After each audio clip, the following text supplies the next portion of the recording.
ओम शांति। सुनते हैं आज 4 दिसंबर की मुरली का मुरली मंथन। आज की मुरली में बाबा ने धीरज धर मनवा, आज का गीत था साकार मुरली सॉन्ग धीरज धर मनवा। तो तुम्हारे सुख के दिन आएंगे, धीरज रखो। धीरज, बाबा ने कहा सारी दुनिया को गुप्त धीरज मिल रहा है। इस वक्त सारी दुनिया को गुप्त धीरज मिल रहा है, तो बच्चों को धीरज रखना है। फिर बाबा ने कितना सुंदर हम बच्चों को कहा कि बच्चे देखो, बच्चे कहीं कहते हैं हमारा शिव बाबा से कनेक्शन है, ब्रह्मा से कनेक्शन ही नहीं है। अरे ब्रह्मा से कनेक्शन नहीं है तो ज्ञान कैसे सुनोगे? ब्रह्मा और ब्रह्मा कुमारियों के पास तो जाना ही पड़ेगा, तब शिव बाबा का ज्ञान मिलेगा। अच्छा बच्चे, मुक्ति पाओ, फिर मुक्ति धाम में जाओगे, फिर जीवन मुक्ति में नहीं आ सकोगे। केवल शिव बाबा से कनेक्शन तो मुक्ति धाम। बाबा ने स्पष्ट कह दिया आज। फिर बाबा ने कहा, अरे बच्चे चित्रों को देखते रहो, देखो बुद्धि चलेगी, फिर बुद्धि चलती रहनी चाहिए। हाँ, एक एक चित्र सामने विजुलाइज करो ना। कहीं कहते योग नहीं लगता, उसके द्वारा भी योग इतना अच्छा लगेगा, इतना अच्छा लगेगा। विजुलाइज करो, चित्रों में के गहराई में जाओ। बाबा कहते सामने खड़े हो जाओ चित्रों के। आजकल तो पॉकेट प्रदर्शनी होती, सामने रख के चिंतन चलेगा ही। जो आंखें देखती हैं ना, उसका चिंतन चलता ही है, इसलिए चिंतन ऑटोमेटिकली चलेगा।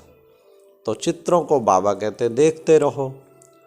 फिर बाबा ने कहा कि बच्चे कितना जो है देखो, सर्विस पर भागते रहो, भागते रहो। खूब बच्चे सर्विस करनी चाहिए बच्चों को।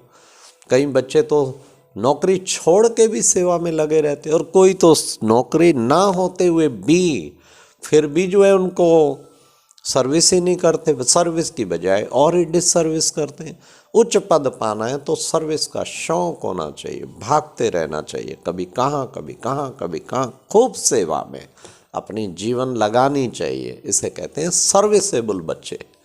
तो बाबा ने आज फिर सर्विस पर अटेंशन खिंचाया। फिर बाबा ने कहा देह अभिमान है ना बच्चे, ये देह अभिमान तुम्हें बहुत दुख देता है। ये देह अभिमान से तुम गिरते ही आए हो, फिर बाकी सारे विकार पीछे लग जाते हैं। पहले देह अभिमान आता है, फिर पीछे सारे विकार।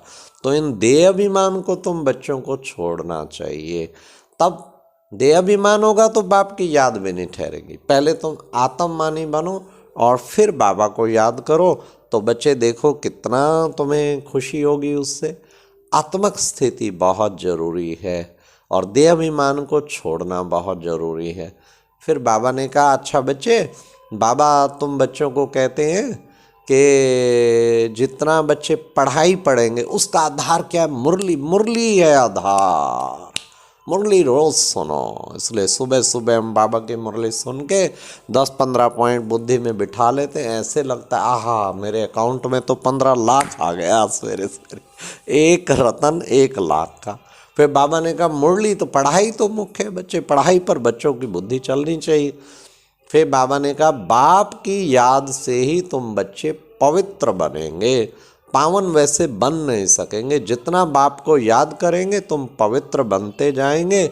तो ऐसे बच्चे, उसके लिए क्या करो? आत्मिक स्थिति, अकाल मूर्त की स्थिति के द्वारा, अकाल मूर्त भाव, आत्मिक स्थिति के द्वारा उन्नति को पाने वाले अकाल मूर्त भाव।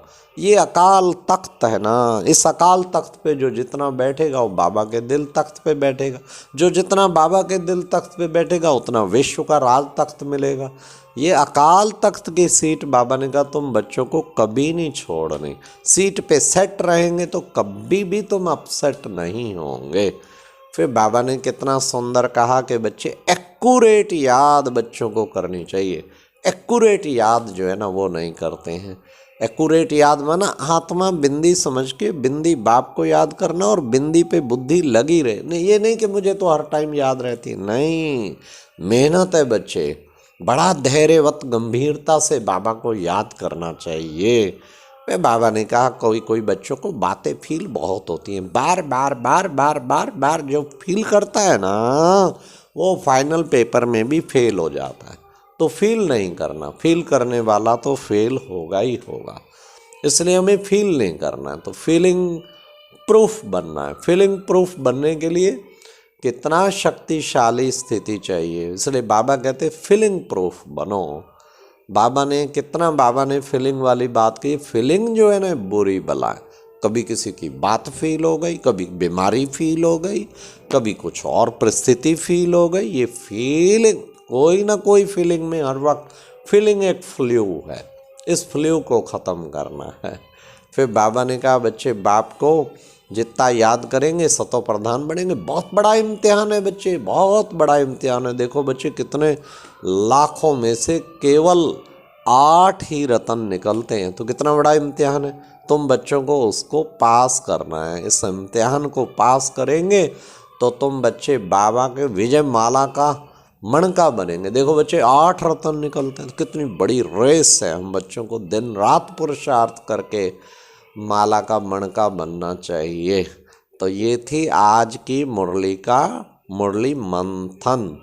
सारा दिन बुद्धि में दौड़ाते रहो ज्ञान रत्नों को, तो कितना ना अच्छा श्रेष्ठ हमारा जीवन बन जाए।